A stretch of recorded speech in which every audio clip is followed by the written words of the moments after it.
I was going to say save it for SpeakPipe, but I cut myself halfway through. So Ennis went, just save it, mate. Just save it. Go on, jog on, jog on.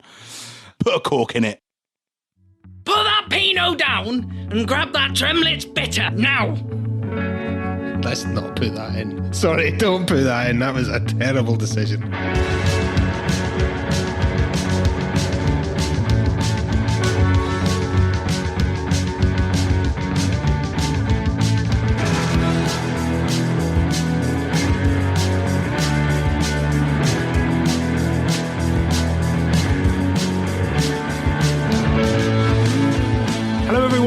And welcome to another episode of the Neutral Cider Hotel podcast. My name is Gabe Cook, or Dave Cock, as someone called me on the phone the other day, which was, I know, which it wasn't entirely expected.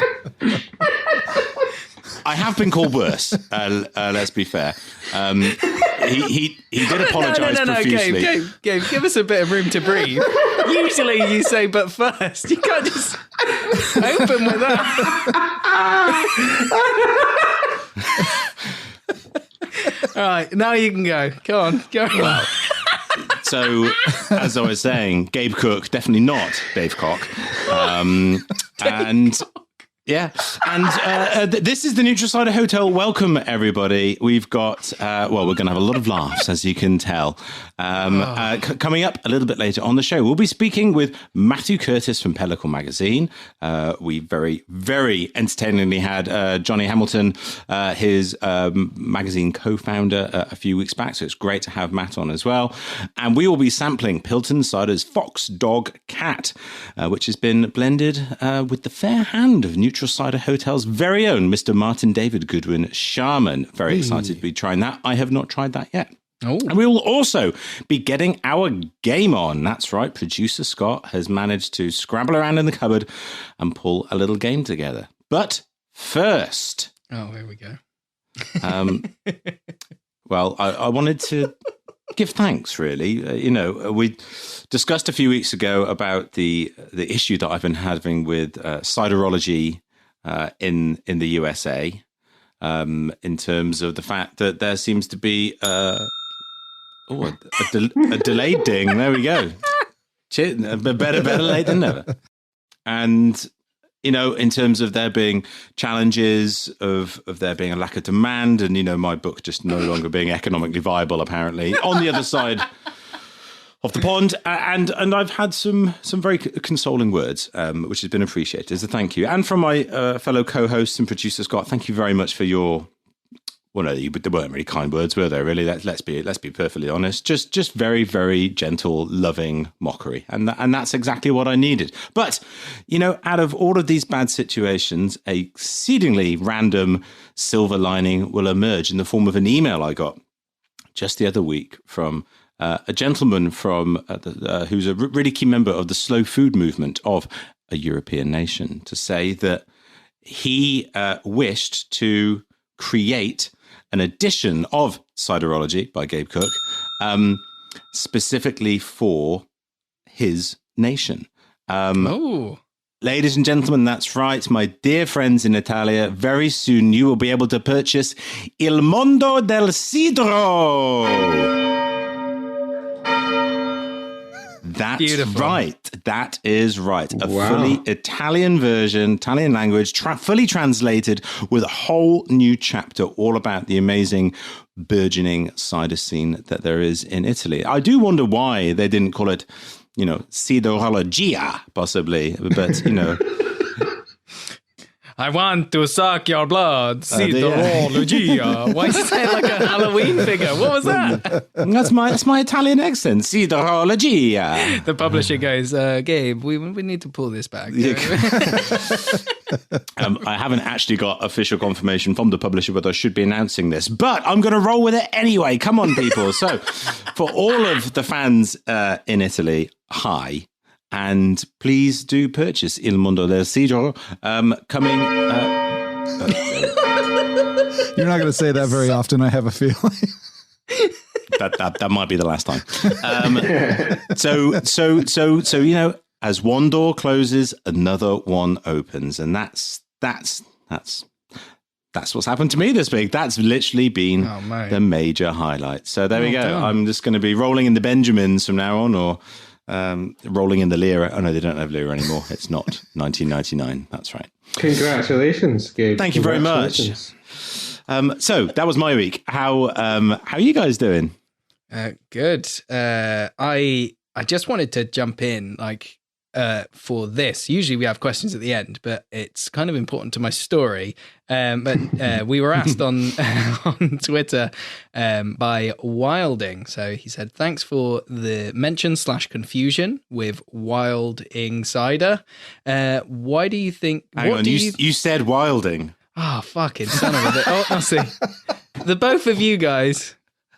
All right, so Wildling, the guy with the has he got short arms or long arms? You made it up. You did. He hasn't got any arms. He's lost his arms. Again, I'll accept my check for this weird advert in the post in the next few weeks. But Wildling said, thanks for the mentioned confusion with Wilding. And I've done that again. But what do you think is the best branding of any cider and why? You talk about it a lot. Curious. So I just wanted to ask you quickly in like a sentence or two, guys. Why is branding important for you? Because we have addressed it a lot, but why is branding important for you? And is there anyone with like a good label or a roster that stand out? I mean, branding is important. I think it's specifically in cider, probably because of what people are used to in branding in cider, which is the kind of sort of farmyard, old school tractor, Somerset imagery, which brings to mind a specific type of drink, which might not be that contemporary, and it's just, you've seen it in craft beer how important it is to catch people's eye, really. You know, the more cider that goes on shelves, the harder it's going to be to set yourself apart from what's there. And good branding and it goes a long way to getting people's hands onto your bottle before others, really. Well, who's set themselves apart for you then, Grant? Little Pomona, definitely. You know, I know they seem to get mentioned every time we get a question like about who's sort of setting themselves apart, but it's I think, and what I think that's really clever is that their labels all sort of stand out, and they're all different and interesting, but there's a thread running through them, which is Little Pomona, the little girl. So that they would get my vote. Perfect. And for you, Gabe? Well, it's absolutely crucial, isn't it? Probably more so now, and for cider in terms of branding and appealing and labeling, because it's not just like you're a beer and trying to shout above other people. You're trying to quite possibly change a whole preconception of an entire drink before anybody's even got to the liquid. And that's what good branding is all about. It's all about storytelling, engaging, and like, you know, trying to win you over as a consumer to grab you and to draw you in so that you'll at least give the liquid a go. So it's just so important. And following on from what Grant was saying about moving on from the tractors and the apple trees and those kind of things, that's not to besmirch and say that that a tractor is a bad thing or an apple tree is a bad thing, but the consumer is maybe a little bit more, it's a bit more sophisticated, a bit more intelligent than you give. With a wine, you don't have to have a picture of some grapes or some vines, or you don't have to have some barley or hops for beer. Some do, and that's fine. But you can tell a different story, and you can take people on that journey. So, Martin, I like Martin Barclay from Pilton for his playfulness and his creativeness. Pom Pom. Just the idea and the creativity of the gold circles ever decreasing in size, telling it, one just being like an orb, and one with the logo, and then one with the sort of the beware of pregnancy symbol in, just playful, fun, and creative. And if you're interested in actually utilizing the label as quite literally as a canvas. Check out Loxley cider. I don't think we've mentioned Loxley on the show before. And the artwork has been undertaken by an artist called Brian Grimwood, who's a fantastic British illustrator and artist. And so it really is a combination of art and cider together. In fact, Loxley did this fully immersed sensorial activity at Hawks 18 months ago, whereby you go into a booth and there was a piece of artwork and you'd have some headphones on, you'd listen to a piece of music and you drink a particular cider. It was all rather fun. So yeah. Perfect. Well, I mean, for me, the one that I immediately think of for branding is Tom Oliver, for how shit it was to how cohesive it is and in line with what the product is. So even though it's just text on a label, thank fuck that is the case, and I think it's stunning. But it's interesting that you bring up Pilton, because I was there doing, we were blending up stuff again the other day, and we were talking about branding, which is why this question came up at the start. But usually what happens is you kind of Google possible names to kind of check them out. I think a lot of people do. So say Two Rivers, we've done a cider called Two Rivers at Pilton. So Two Rivers cider, you'd Google and try to find combinations. But he thought of a really good phrase, and he couldn't find the cider, but it had a different connotation, which he didn't know. But the reason I brought up Google, I hope he didn't Google search it. He thought bareback was a great idea for a cider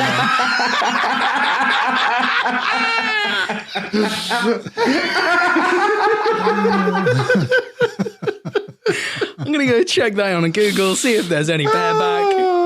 And he said to me and Matty were there like, did you know what that was? I was like, yep, don't call a cider bareback. And it links to Tom Oliver as well, having his latest cider be called Lubrication. I was like, Jesus, a multi-pack of that. Fucking hell. Lubrication, a juicy cider. It's I know. Wow. There we go. We'll see how it goes. Well, this is Martin. This is where your role in the cider industry is absolutely crucial. Ensuring that cider makers do not make ill-advised branding decisions, or if you don't like them, advise them to do it. And hey ho, let's see what happens next. All good. Bareback doesn't get cider shit's seal of approval. What world do we live in? Oh my god. One where laughing is terribly important, especially right now. So, well, Martin, well done. Thank you for all giving us a good Google there. Grant, what is your week held? Well, someone in our family had a big birthday yesterday. Our daughter Sula was 1. So congratulations to Jay and I to Jay, possibly. Well, yeah, definitely more so than me. But Sula didn't really have much to do with keeping herself alive. Any of the planning in the first year. Was she a bit lazy? Yeah. So yes. Oh, she is not lazy. I wish. Especially when George Michael appears on YouTube, she becomes quite active. Specifically, Wake Me Up Before You Go. Wham. Oh. Yeah. So we all had. How many times do you think you've heard that song in the last month? In the last month, I mean, it's daily, and usually only once. We try and keep it, don't want to just plonk it in front of the telly. But yes, it's at least once a day. It might be a part of object permanence where she's getting used to surroundings, and you and George at that time kind of have a similar look. So it might be a kind of Dad's on the TV. You've got the white t-shirt on as well, Grant. Yeah, this is very true. I hadn't seen this. We did all get Choose Life t-shirts, and cute. Yeah, and we realised that just before bedtime, we've not actually put it on for her yet. So we had to put it on, and that made our night. So that was the big news from me this week. Oh, congratulations. Thank you. Well done. And producer Scott, you have apparently even more than one item to discuss with us. What's going on? It's turned into the Scott show. Me, isn't it? Jesus Christ. It's Scott and the Pom Boys. Yeah. So last week on the show, Martin had brought up in conversation as an aside, but he made the statement that he was now going to declare himself the periologist. And so I didn't remember that. I was like, what have I done now? In pursuit of that goal, I wanted to at least let him know that I've gotten a hold of the handles on both Instagram and Twitter for the periologist. God, so when that career starts to take off, you're set on social media. Well, there's a publisher in Italy who's been after me for weeks now. So yeah, I'll get in touch. Periologia. Periologia del mondo. Sì. To the nation of Italy, I am truly, truly sorry. Please publish his book. Yeah. Scotland, you're off the hook. It's Italy this week. We're going hard. Tune in next week to see which nation we grossly offend. Oh, thank you for doing that, Scott. Like, at least I'm looking out. At least when I don't do it, I can look and go, "Oh, I should have done that." So, thank you for just add it to the list of things you wanted to do but never did.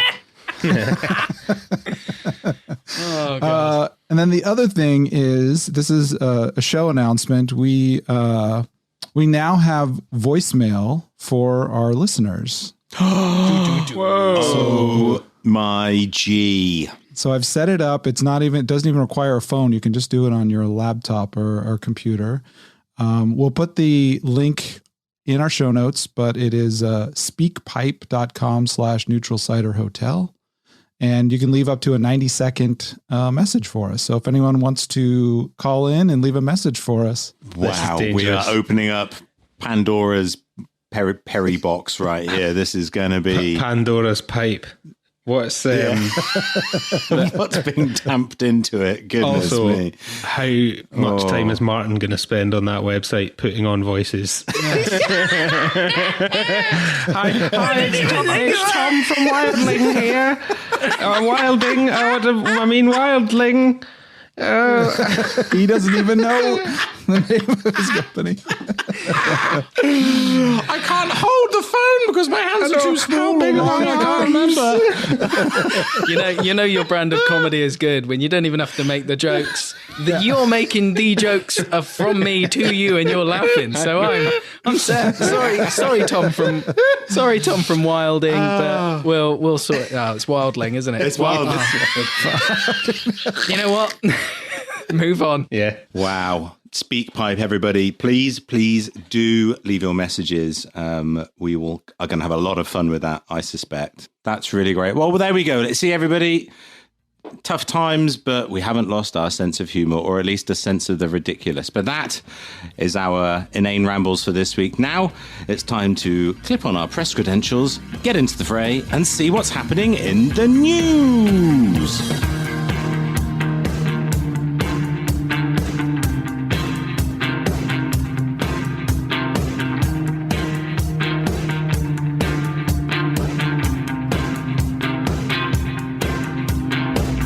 Okay, so now it's time for this week's news. I'm going to kick off the big news, the only news. We're going north of the border. The Caledonian Cider Factory has put up an image of an empty tub of cider. The cider's been moved into another vessel, but with lots of twigs in the bottom. That's right. It's the new edition of the Cruvlan is on the way. It does look, I'm looking at the image on Instagram right now. It's a bit like one of those sort of pentangly things that were created in the Blair Witch Project, sort of hanging from the tree. And, the Black Isle is a little bit so inclined. But this is very exciting. And to actually see, and they are indeed a lot of twigs Did he in the bottom of the barrel. Did he put which variety of tree the twigs are from, or are they a single variety? He did not. Didn't, did he? No, he did not. No. Missed the trick there.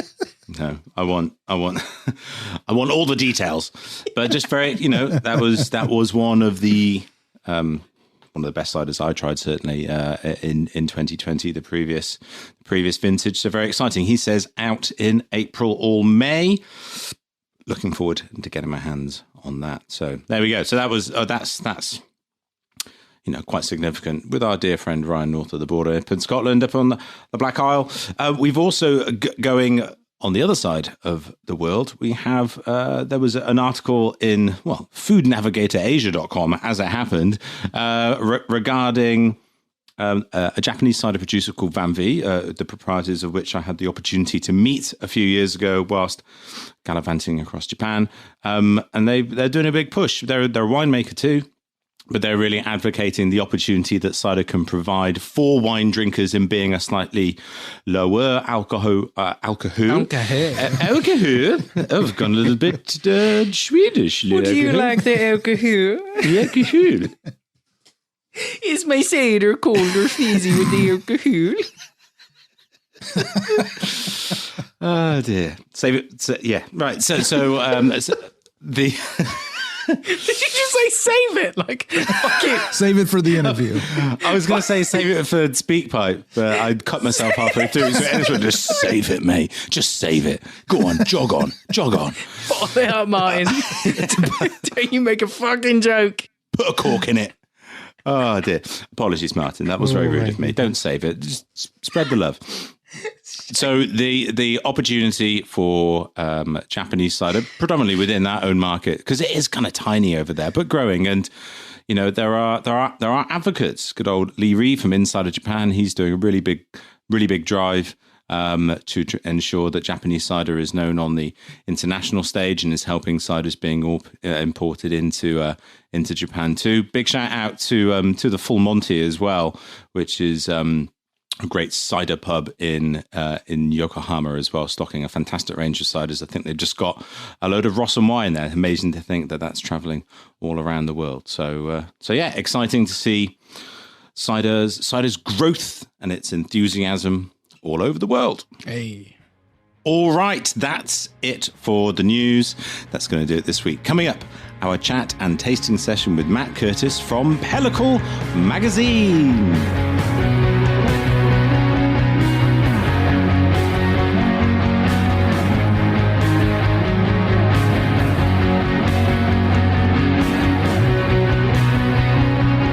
So now it's time for this week's interview. Martin, please introduce this week's guest.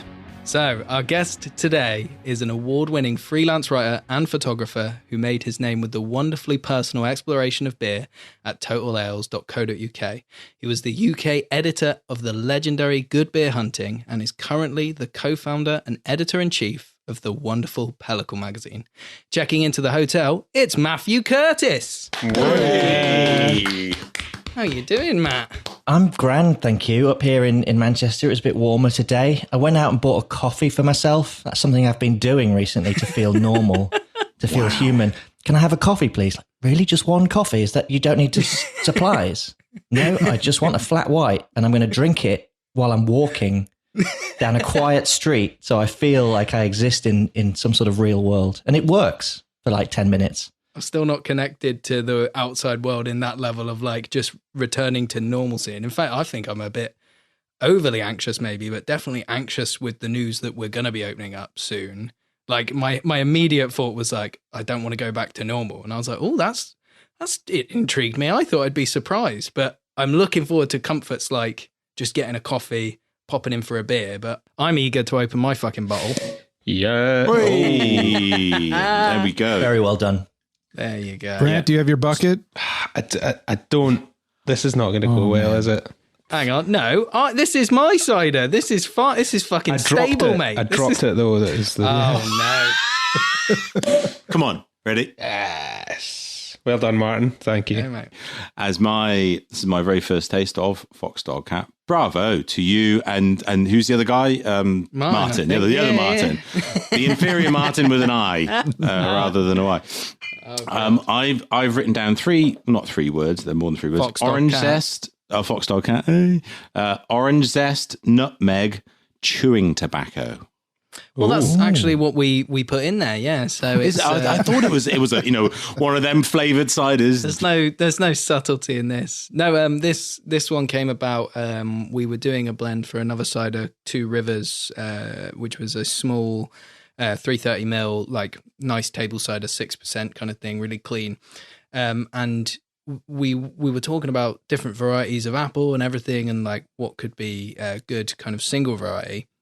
And John O'Gold isn't a cider apple, so it seems odd for Martin, who's in the home of cider apples of Somerset, to be like, oh, let's do this. But we tried, there were two separate vessels that we had of John O'Gold from 18 and 19, and they were both tasting so clean and just fragrant that we were like, oh shit, let's marry this up. So this is 25% John O'Gold 2018, 25% 2019, and then there's it's like 9% Isla barrels, then it's a blend of neutral barrels at 13%, and then 28% of it, looking at the numbers here, is keeved from this vintage. So this is it should be a nice clean one with a bit of tannic edge and a bit of smoke. But Matt, what are we thinking about Fox Dog Cat? I'm really enjoying it. I got, when Gabe said nutmeg, I'm like, because I'm like, there's a clovey note to it. And I think that might be coming from the Isla barrels, which are really subtle. Like, it's not smoky. It's not phenolic. It's, 5.5%? It's that got that lovely sweetness in the middle, and I love the way it dries out, and the tannin just bites for a second, then it sort of whispers away. I opened it before I came on because my partner Diane's like really wanted to try it, and Pilton ciders in general I've been enjoying immensely. They are some of my absolute favorites since I learned more about keeving. I find that kind of technique makes ciders that I really love, that slow fermentation. So I'm having to pace myself. And I just want to say on the name as well, I don't know if this is complete coincidence, but I always listen to your lovely podcast on a Tuesday when I'm out on my run.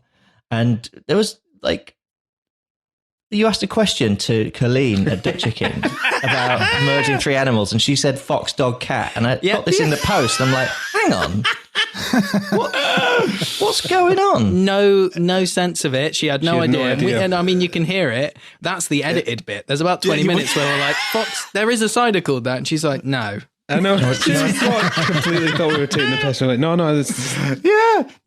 It's coming out. No, really. It's very timely. It's very topical. Yeah. It was like that day or that week that it had come out as well, and you couldn't really. Yeah, it was that Monday. You couldn't really avoid pictures of it online, and yeah.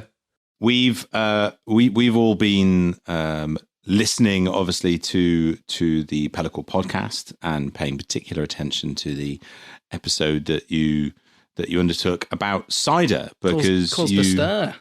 Caused a little bit of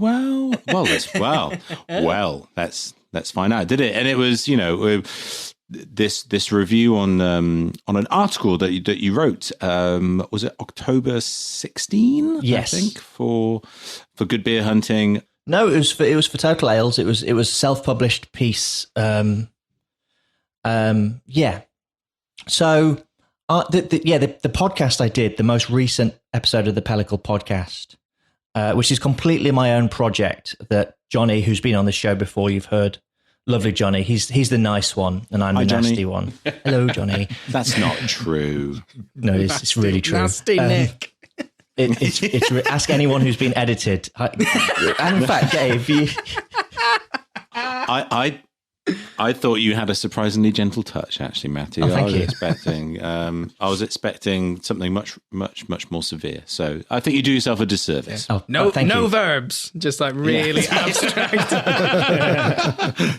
So in 2016, I wrote that piece, and I got a lot of backlash for it.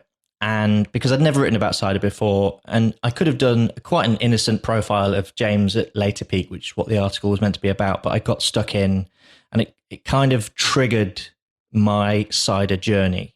I actually, I've gone back and read that piece, and I actually think it was quite prescient in terms of what I thought needed to happen in cider, and that's quite close to what I see happening in fine cider or low intervention cider, whatever you want to call it.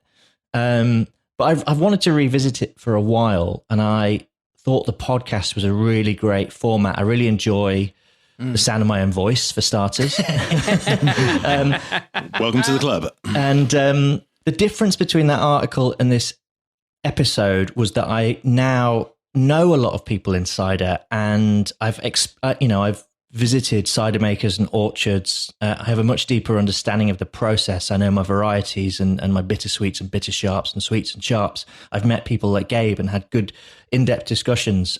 Susanna Forbes, Tom Oliver, Felix Nash, people like that have really taken the time to have great conversations with me about cider, which is one of the reasons we do it on Pellicle, because it's fascinating. And more and more I find great joy in drinks that are not just beer, in cider, in wine, in all sorts of different fermentations. And so the desire to speak about cider is there. But I felt from speaking particularly to Dick Withycombe and Kath Potter that there's definitely a need for, talking about things, maybe the elephants in the room, that I felt that when I went to some sort of cider meetups weren't being discussed, but I felt were happening. I think when I shared, this was a real trigger for it, when I shared the Little Pomona story we published, which was written by Nikki Peet, and she did an amazing job. It's such a great story. And I was so excited about this article. I shared it in a certain cider group on Facebook, and people were just like cutting ribbons out of it. And there was envy and jealousy and it reminded me of craft beer. It's been like that for a while, but like there's an underbelly, and I'm like, I got a little bit down, but I started thinking about it, and like I got stuck in. I sort of processed what I'd seen in cider over the next few years, and actually one of the things I talked about, the thought for that, which is about cider is wine, towards the end of the podcast, and how I don't agree with it, was triggered by a question from Grant that was asked in the Manchester cider club I hosted, and I'd had a lot of cider then, and I'd after that was over, I was like, I wish I'd said this, so I thought I'd use that chance to say a more succinct version of what I wanted to say about it. And also, I'm really passionate about cider, and I think my experience with beer over the last decade, that the great thing is we can learn from other industries, even though the process and the way we make it might not be the same. In terms of culture, there's so much crossover in the Venn diagram. And so I feel like the conversations that I have had from that have been really positive, even with people who I am criticizing. Have had a much more open attitude to it than what I experienced in 2016, when the attitude was, you shouldn't be writing about cider. You've got no skin in the game.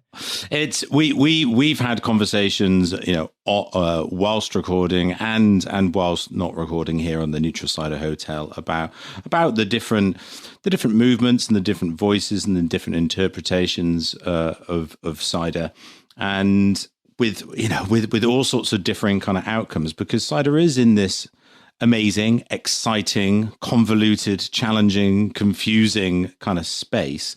And on the one hand, you're so right, cider is cider, and the thing that's going to really take it through is finding its identity and being able to shout about it. Until that point, though, it because of the way that it is predominantly viewed by so many consumers, utilizing for some people terminology like cider is wine, I think that on the one hand it does have potential value in terms of the activities of an organization like that, in being able to reach and tap into a consumer that would never have previously even given cider a shred of a chance. I personally completely disagree with the name cider is wine. I think it should be called cider shares a great deal of similarities to the production methodologies of wine. Just rolls off the tongue, yeah. I've got the URL already. Yeah, you don't get that on a sticker. .com. But it's I agree with you, but also that there are movers and there are shakers and there are things that are happening that are just trying to up the ante here. And this is one of my classic kind of like monologues. Just waiting for the question there. No, there wasn't even. I don't think there wasn't even a question on this case. Classic. I just wanted to say that. Well, I think it's a key point with the cider is wine thing, and you're right in that shouldn't be the only summary. But for me, I don't think it is. I don't think it's trying to be like all cider is wine. I think it's just trying to reach part of the market and certain drinkers. And even the fact that we chat about Pet Nat in cider, it wouldn't mean a fuck if it wasn't for wine to have that as an established thing. So it needs to piggyback where it needs to. And even if, as purists, we go like, oh, well, it isn't and it can stand on its own 2 feet. Yeah, it can. But beer's done this before. It's had the whole thing of like, oh, drink it with this meal, these whole ad campaigns. It's almost like it sounds weird because your podcast, especially, you're like an authority in beer is the kind of view. And it's almost like heed the warning of beer. But it's also a bit like, well, let cider make its mistakes kind of thing. Yeah, I get where you're coming from. I guess one other way of looking at it is there's a lot of people campaigning for cider to be more readily available and to increase the knowledge of cider, but they're all doing it separately. You've got Camera, and you've got people who are like Camera but don't like Camera, and they're all doing their own thing. You've got Cider as Wine, you've got Discover Cider, you've got all these different associations. And for me, I think pulling those together to form one sort of thread would be incredibly powerful. I think the main reason for it as well is because we forget that the person on the other side, the consumer, doesn't really care as like we do. They just want to drink nice cider. And we have to think what's the best way to make them, force them, no, to get them to... Put that Pinot down and grab that Tremlitz bitter now.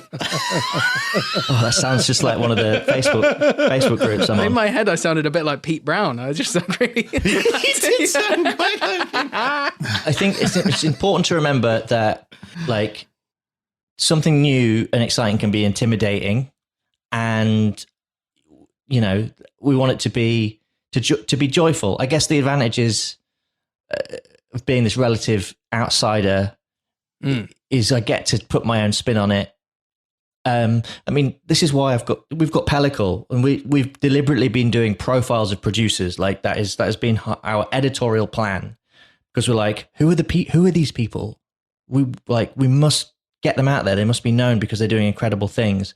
And then that's our foundation. And once we have more of a foundation of the people doing the work, then let's talk about the work that's being done and the delicious things that are being made. We've got more cider pitches coming through like Adam Harper-Wells. We've commissioned him. Gabe Cook, he's got his first article out next week. In fact, it'd be 2 days. If you're listening to this podcast on Monday, then you'll only have to wait 48 hours to read a fantastic Gabe Cook article on pelliclemag.com. About the author, Dave Cock is an established cider writer. Rito. I mean, like you, I mean, I think one of the best points you made there was this: there's not a unity at the moment, and I guess your experience in beer, and you spoke about this, you know, the not making the mistake that beer did, which is, ignoring the traditional makers that have gone before, or not giving them a credit they're due, and almost, even further than that, actively pushing them away. I'm just interested what you had beer not made that mistake, and craft beer makers and drinkers had gone to the traditional breweries at that time, what would their response have been? Would it have been positive? Could they have pulled together, or would because I'm just saying this from cider's perspective, where I do feel like some of the kind of gatekeeping is coming from the other side of the traditionalists, saying, what are you doing with our cider? It's not 750ml format. It's not white. How do you think that would have happened with craft beer and traditional breweries? Absolutely. Well, if you think about the breweries that dismiss the tradition, Brewdog are a great example, who stopped making cask ale and made it a big thing. Beavertown and Camden Town, who are both now sold out to multinationals, but when they came out as exciting young independents, they deliberately did not make cask beer. Beavertown did for a little bit. I think Camden did for months, and they're both keg producers. But if you look at another example of Cloudwater here in Manchester, they've had a really interesting relationship with cask beer, where they've started and stopped. But if you look to their really modern beers, their dippers, they actually worked with J.W. Lee's here in Manchester. They approached them and said, we're interested in working with your yeast. They're the only brewery that get to do that. And that has developed a relationship between the two breweries, which is very interesting because J.W. Lee's is very old school, established. They've got lots of pubs here. They make bitter and they make mild, and they're very well loved in Manchester. Not actually that known that far outside the Northwest. And ask a regular London pub drinker about J.W. Lee's, and they probably might not even have heard of it, but here they are culturally significant here in Manchester. And to see a brewery like Cloudwater go, well, we're going to make a New England style dipper, but it's fermented with J.W. Lee's house yeast, which is 4,500 generations old. It's never been repropagated. There's a story there and a connection and a chance for shared learning. And that for me is one example of modernity and tradition running together to form something new. Cider's not in this position yet where it's got to a size, this modern wave of cider, where routes to market are being deliberately blocked. And it's absolutely craft beers at this point now. Gabe's face just went there. Matthew, you might need to listen. What's this, Gabe? Your face just changed. Let's cut, and now we'll go to Gabe in the studio. Well, no, I was thinking about Grant. I was just thinking of any cider maker that I know. The route to market is actually it's the final piece. It's the bit that is still not happening because cider fundamentally is not beer. Beer has the advantage of being understood, and that the opportunity is afforded in the on-trade and in the off to stock a range of beers because there's an understanding of stylization and type and occasion and packaging. Cider, still the cider. And so there is just the opportunity to get a hold of that tap, that line, that one little space in the fridge or on the shelf is really, really tough. And, it's these inherent sort of differences between beer and cider, which makes some of the analogies, I think, kind of challenging because, with beer in terms of the modern and the traditional, it's quite easily undertaken on a process point of view. Modern beer, cask ale being the traditional. With cider, we don't have that, and we're not talking about that. So if you talk about the modern wave of cider makers, the Olivers, the Ross and Wise, etc., you could very easily argue that they are the most traditional of cider makers. Wild ferment, full juice, minimal intervention. And so the narrative between who is modern and who is traditional and what is new wave, it's as much kind of attitudinal rather than kind of like sort of process. So trying to pull that all apart and trying to convey that to the trade and the consumer is really, really tough. And you're absolutely right that it is on the one hand cider's amazing advantage that it has all of these different opportunities and voices, but it makes it kind of more misunderstood. So how do you think that cider can go about disentangling this? So what you're saying, Gabe, is that modern cider has a lot more in common with natural wine. So cider is... You said it, not me. I think thinking about it on a beer perspective, you're dead right. Like, it's arrogant of me to say the distribution's the problem when if a bar has 20 taps and they're all beer, the job of cider is to get one tap, right? Wouldn't that be nice? Can we have one? No, that's a beer tap. But you also have to think about that. If you think about a pale ale in its most basic form of water, hops, malt, and yeast, that's traditional brewing. There are a lot of similarities in terms, especially on small scale craft brewing. I think there is so many parallels between beer and cider in terms of mindset, in terms of size, in terms of dealing with distribution, all the behind the scenes trade stuff. I don't think it's all that different, and I do worry, that from what I've seen in the conversations I've got stuck into in some groups is that there is a disharmony in cider, and you're right. I think it's not just the new guys that need to go like, we're open to be helpful with you. The traditionalists have to be like, actually, what you're doing is really important for cider. Maybe I throw that back to you. What needs to happen there to get that traditional set of people who've been campaigning for cider for 20, 30 years? How do you give them a bottle of modern cider and say, this is great, but it's not taking anything away from what you're doing? How do you explain that to them? From the conversations that I've had through researching for my new book, Modern British Cider, coming soon, is on point. The key elements that have come out are the issue that some of those producers have with, firstly, a lack of transparency, or that some modern, what would be considered modern cider makers, and that could be something that is in a larger bottle or a can or a keg, talk about their cider utilizing language which they consider to be fake, or to be misguiding, or to be misleading the consumer. So there's a transparency issue.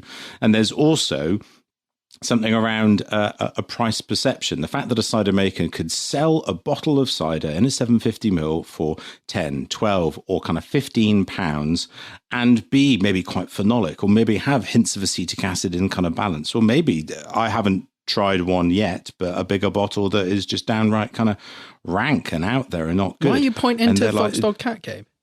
I was just there's a bottle just on the other side of it. This is lovely. In that direction. It is lovely. And so I think it's a kind of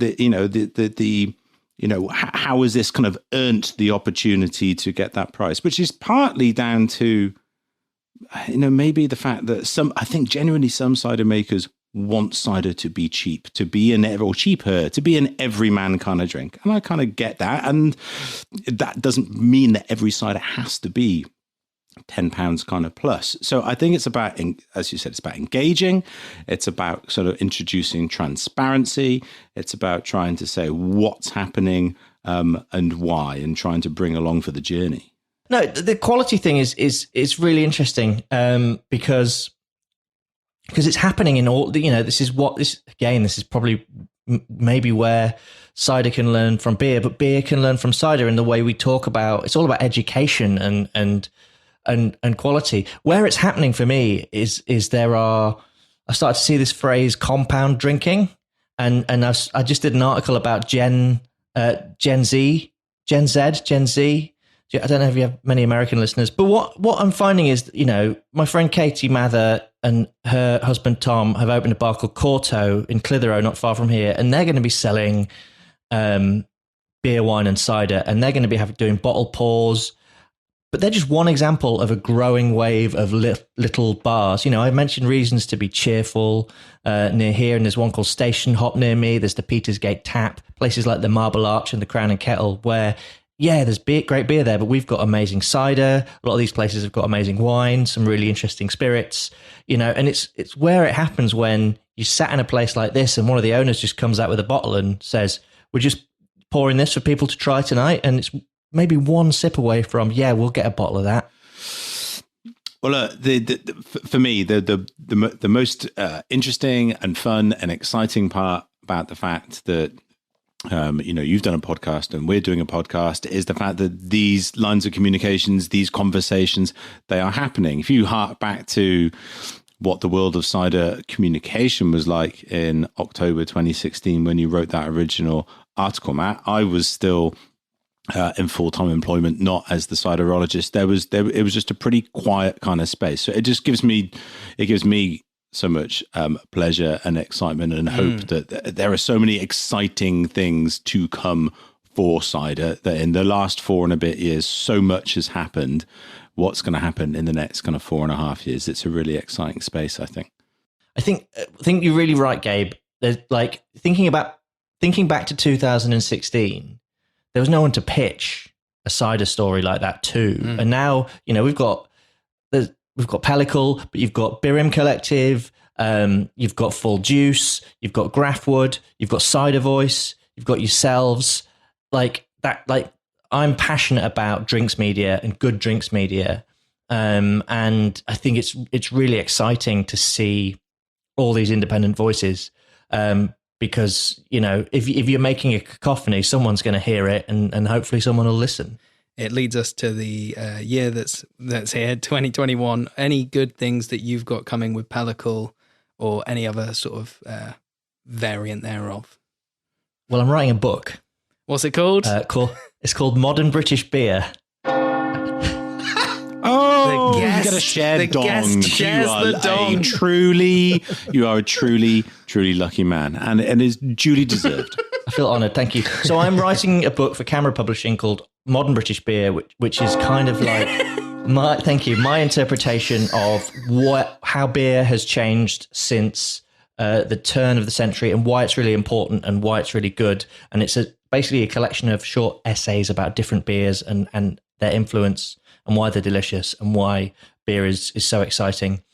So I'm really looking forward to that. And I've got a little book coming out on April the 8th called The Opinionated Guide to London Pubs. No bell. So I don't have another bell. I'm out of bells.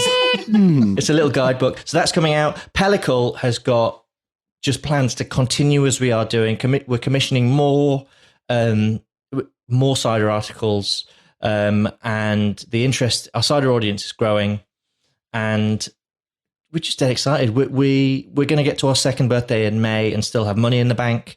Everything we generally have about enough money in the bank to do 2 or 3 months worth of operating, but as long as people on Patreon keep subscribing, we get to keep going. Sounds like something we need there, doesn't it, Scott? Pay your bills. Yeah, do it. Get on it. Now. Get on it. I'm a big fan. I listen via my proxy in Poland, because I'm on the run from the government. Can I ask you a question about the theme tune? Go on.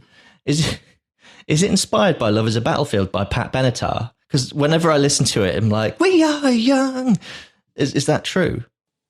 Yes. Yeah. I have no idea. I just said I'll yes. find out. I'll find out.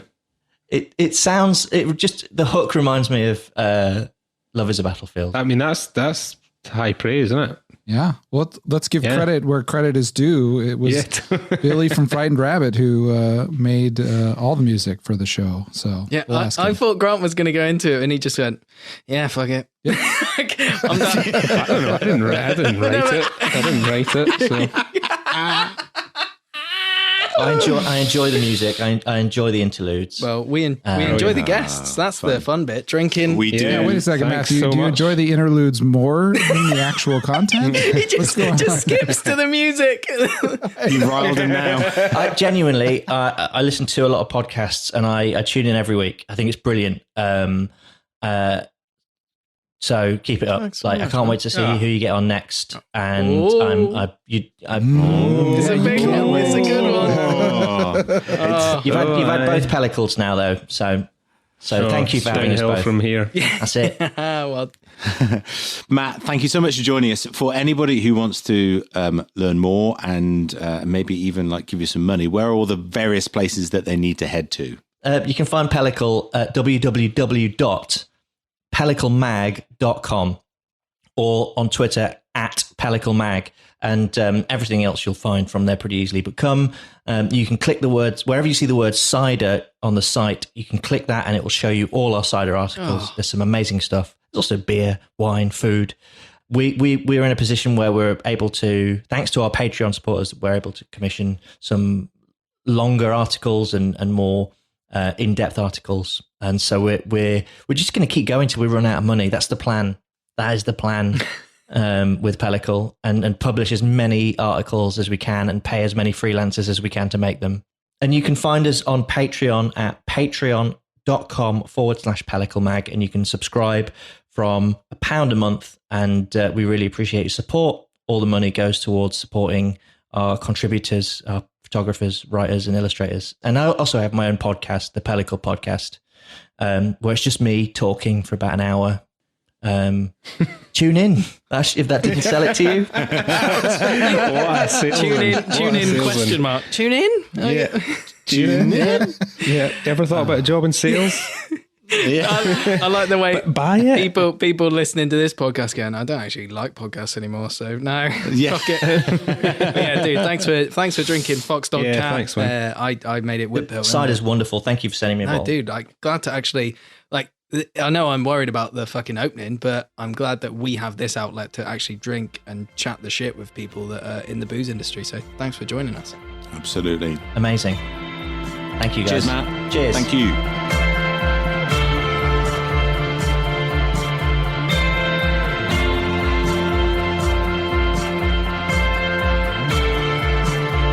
Well, big thanks to Matt for joining us here at the Neutral Cider Hotel. What a hoot, of course, as ever. We always have lots of hoots here.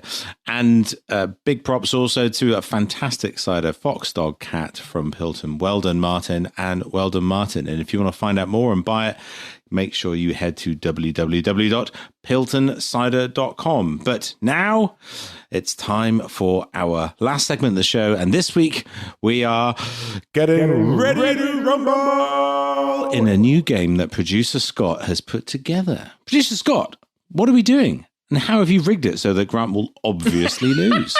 I did not do that. Right. I'm giving Grant just as much chance as anyone. Don't worry, Grant. Sorry. You can't see it, but Grant's face was like, fuck this already. Oh, yes. All right, so the game is called Totally Recall.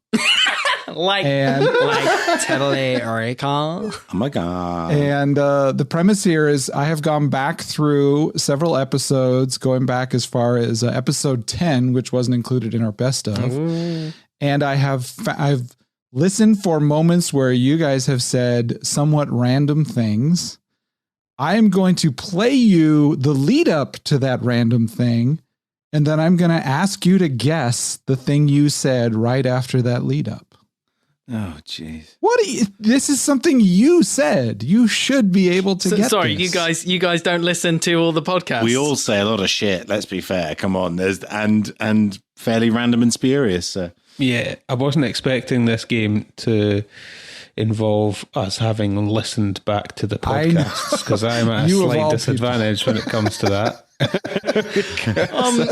I'm a little behind. I've got a bit of catching up to do. I've just heard your interview with Tom Oliver in the bedroom, guys. Well done. That's the text I got from Grant. Right. Okay, so the way this is going to work is I'm going to play the clip for the person specifically and then give them a chance to answer. If they get it correct, that's 2 points. If they do not get it correct, it can be stolen by the other two members. You will say name is buzzer, so you have to say your name first. And if you steal it, you get 1 point. Oh, this is a really well structured game. Yeah, this sounds like fun, related to the podcast. Like, oh, I'm all in.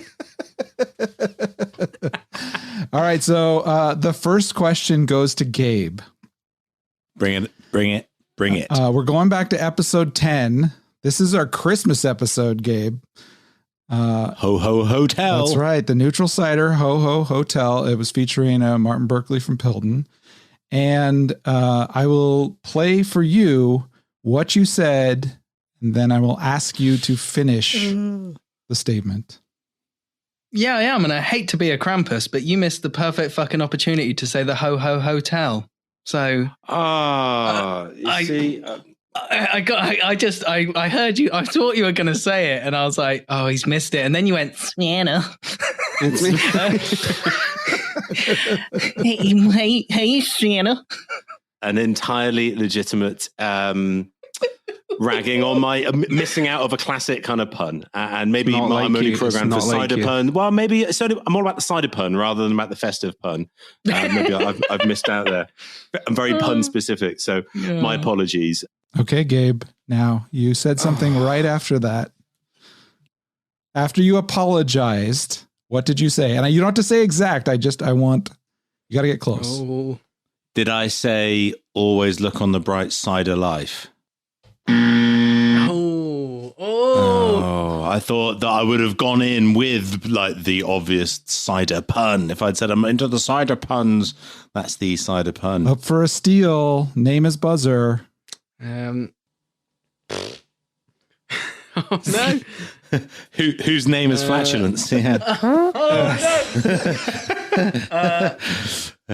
I'm going to say Martin. I'm going to say he's going to have a pun with apologies. So apologies. And he's going to mention the No Apologies campaign.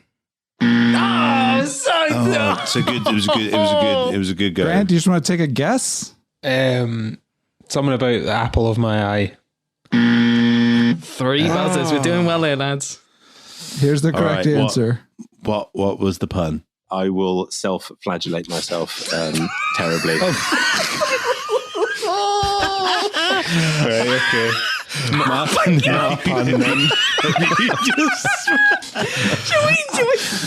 I, in my defence, can I say this is the Christmas episode, right? December was probably at the peak of me feeling the challenging impact of COVID, and self-flagellation was obviously quite. You'd read the Dan Brown book or something like that. That's what. Yes, that's right. It's from the Da Vinci Code. That's right. Son of a bitch. The old the monk. What was his name? The albino monk. He liked a bit of self-flagellation. And I said I have a name, So. as in I'm that guy, but you didn't get the joke, and you went quite.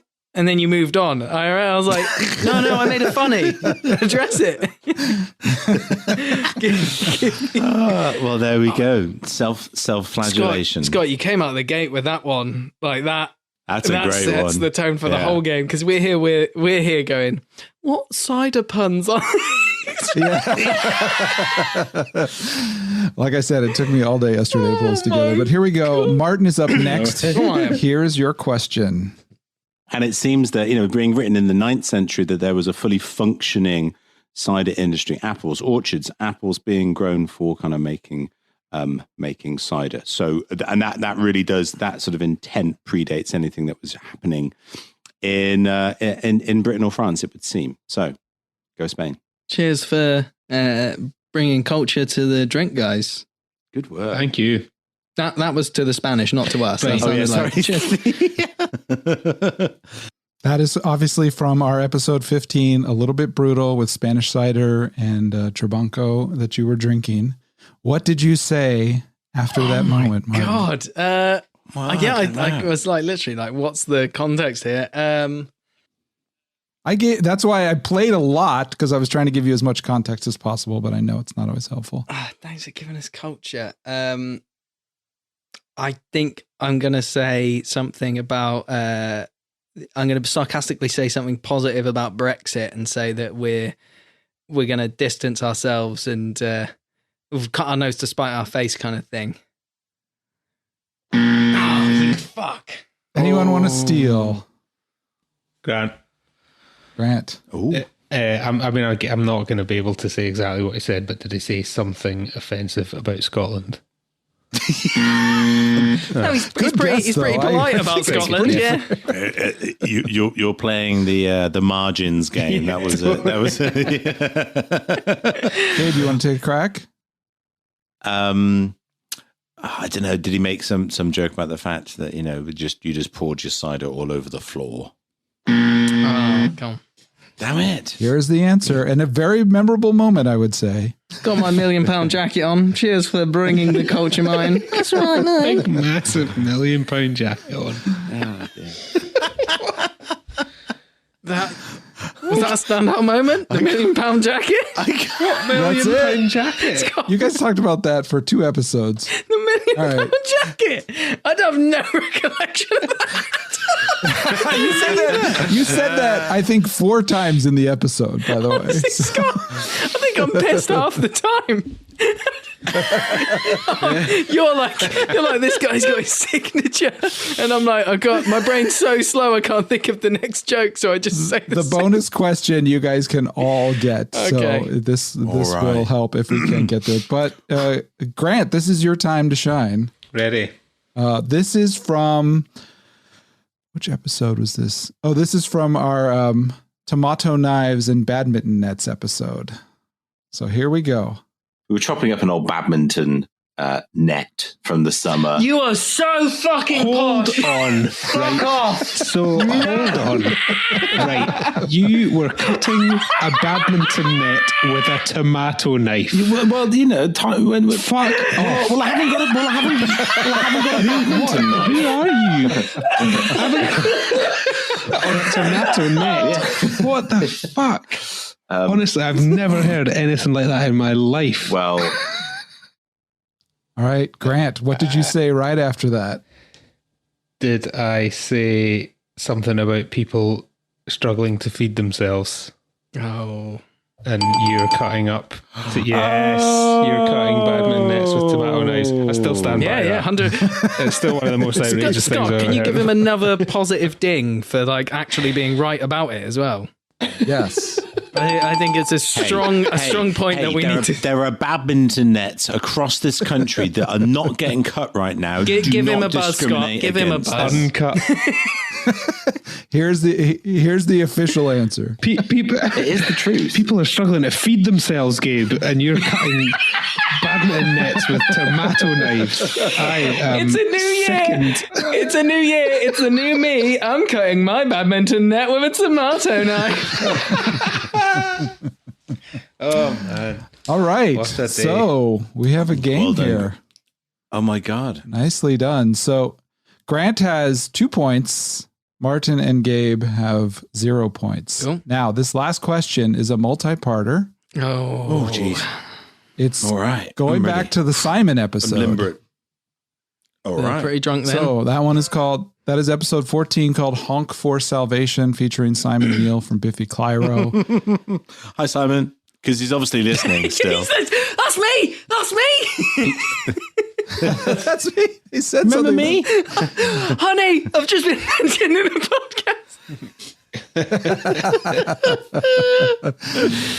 podcast." So this is a name as buzzer because I'm not going to play a question. I'm going to ask you a question and then it's a multi-parter and you have to answer it. It's worth up to 5 points.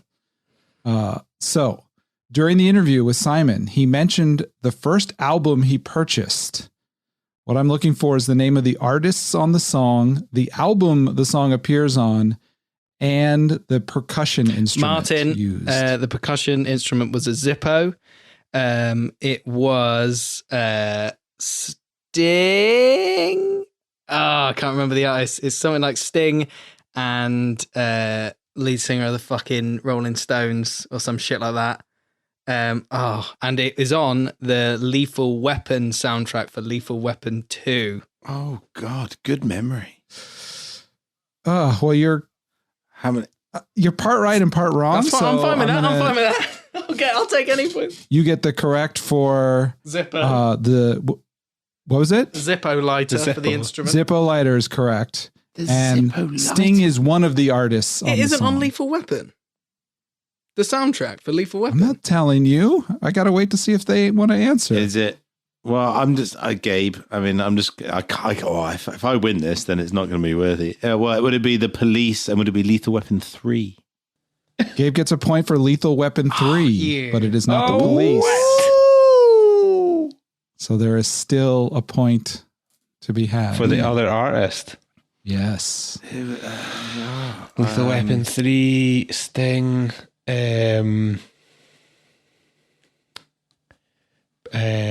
Bryan Adams. Here is the answer. Wrong one.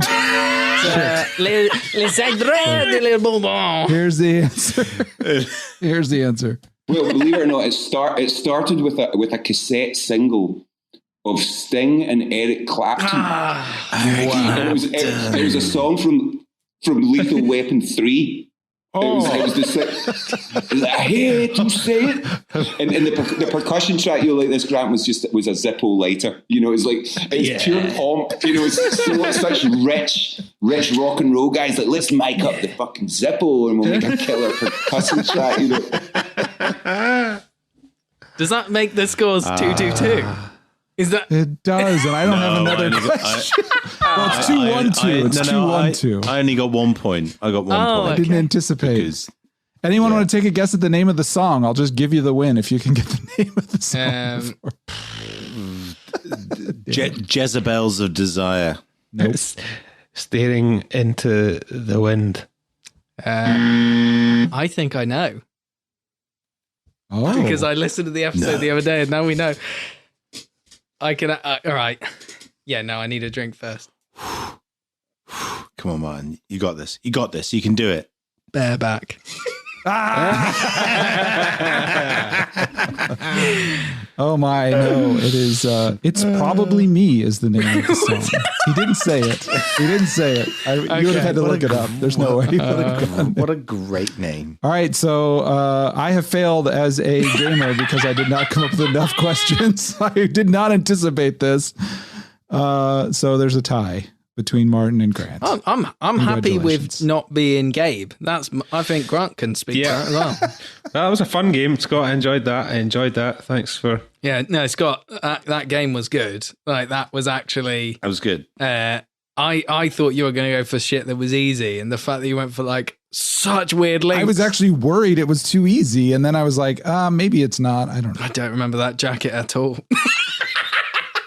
Well, Grant, Martin, congratulations. And Scott, congratulations to you two for formulating such a well-informed quiz. And I'm mildly disappointed that I didn't win, obviously. But, you know, we've got to share the wealth every now and again. Yes. And I can't cheat every single time that we play. So I'm just going to have to put my big boy pants on and get over it. And there we go. We are at the end of another episode of the Neutral Cider Hotel.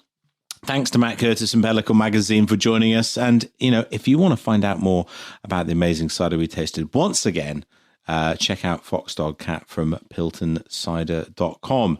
And it goes without saying that if you enjoy this podcast and want to help, please tell all your friends about us. Also, especially if you're in the US, please subscribe, rate and review on Apple Podcasts. Follow us on Spotify or your favorite podcast app. Keep coming in with all of your questions. We're gathering them up. We'll have another question sessions coming up soon. Instagram and Facebook, we're Neutral Cider Ho. Twitter, we are Neutral Cider Pod. And you can always listen online and share episodes at neutralciderhotel.com. Leave the voicemail. And coming soon. What's it called? Crack pipe. What's it called again? Where did we go? Where did they go? Crackpipe.com / Neutral Cider Hotel. I hope not.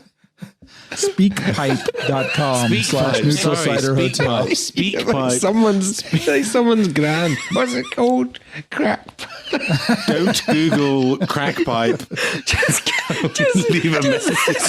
Do that again. Crackpipe / bareback. We'll get it somewhere. Gabe. What's it called? Crackpipe.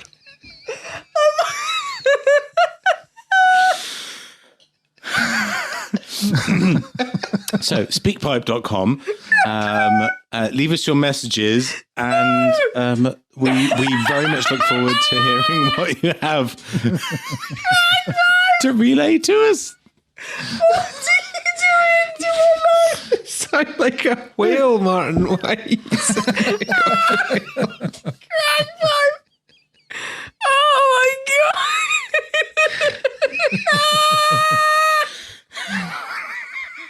Oh my god! Okay. Gave you. Oh.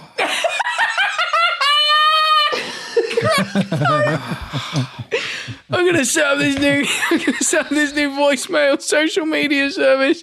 What should we call it? Probably something catchy like crack pipe. I can't. So good. And on that bombshell, ladies and gentlemen, thank you so much for joining us. This is the Neutral Cider Hotel. We are checking out, and we will see you next time. Martin's off to the doctors because he can't stop laughing. And we'll see you next time. Cheers. Goodbye.